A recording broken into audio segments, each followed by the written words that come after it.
सिर्फ रोयत हलाल कमेटी को बल्कि वो तमाम लोग और बच्चे जो कि स्पेस से इंटरेस्ट रखते हैं वो आ पाएंगे और इस जगह से, इस रसदगाह से, स्पेस ऑब्जर्वेटरी से फायदा उठा पाएंगे।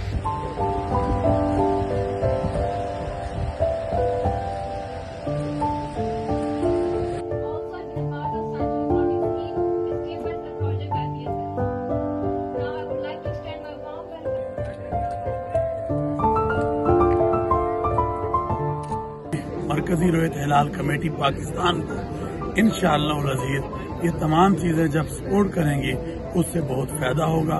बाकी हमने आज भी जो यहाँ पर बात हुई उसमें भी ये कहा और आइंदा भी इसी बात पर हमारा अज़म है कि फैसला शरीयत उसूलों के मुताबिक और शहादतों पर किया जाएगा।